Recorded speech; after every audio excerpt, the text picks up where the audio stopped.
This isn't fun. Women's empowerment.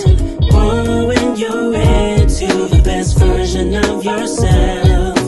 From the spiritual to the physical, mental and financial. This is for women's growth.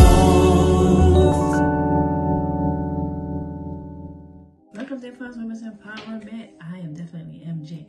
Let's talk about the power of saying no. The power of saying no and setting boundaries. I have my little notes here, so you see me looking down is because I don't want to miss out on anything. Number one, you have to be able to effectively explain yourself to a person. That's the first thing by setting boundaries. There's so many examples of you saying no. You don't have to explain yourself in detail. You can provide alternatives. For example, well, I'm not able to make it this time, but you can ask so-and-so. Please excuse me. Or, I'm not able to do it at this time, but I will gladly take that offer another time when I am available. Such cliches as that helps you with setting boundaries and not having to make up lies or stories or put yourself in situations that you are not interested in at all, or you know that you are feeling burdened or overwhelmed with stresses at the time, and you can't do it. But you know you can't do it, but you force yourself. So you have to learn how to say no. Practicing no in the mirror helps a lot. A lot of people need to do that. They just need to look at themselves in the mirror, embrace themselves, and say, no. I mean, some people literally, they can't formulate that word. They really want to say it. They really want to say, I can't. I don't want to, please. But the power of pleasing is real. So let's dive deep some more. Oh, saying no definitely is about self-care, because it teaches you to be assertive. It teaches you to put yourself and your feelings first, because once you start putting people before you, they could kind of pick it up. People could pick it up, because like if they really need something emergency, if they need you to do something, they need you to borrow money, and they know that you're a people pleaser, and people pick up things quick. Especially if you have a routine habit of always saying yes instead of no, you will be that person's gopher. So you gotta practice self-care. Saying no allows you to practice self-care. It allows you to put prioritizing you first. Like, you know, you already had a list of things that you had to do. You already know that you had to meet somebody. You already knew that you have work to do. But because you can't say no, you forfeited what you had to do for that person. So you have to practice self-care. Saying no is one of the most powerful self-care in the world, and not trying to please people. So say no. Practice it. Even if you have to be sweating, your palms is wet, and just say it. Trust me, they're going to live. And they may cuss you out and say some stuff, call you all kinds of names.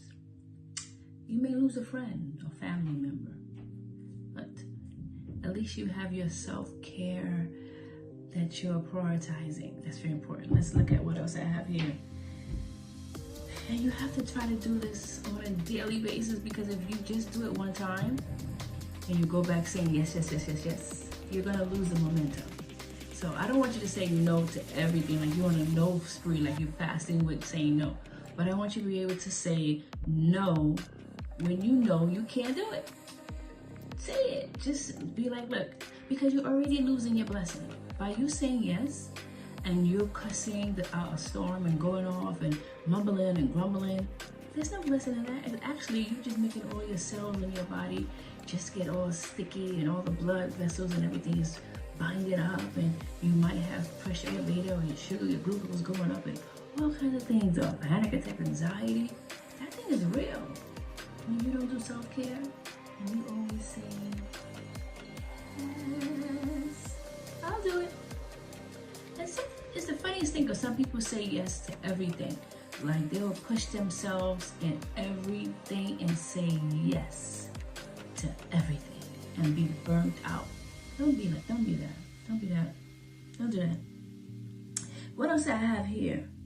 Realize that when you say yes, you are giving away your power, especially if you don't want to do it.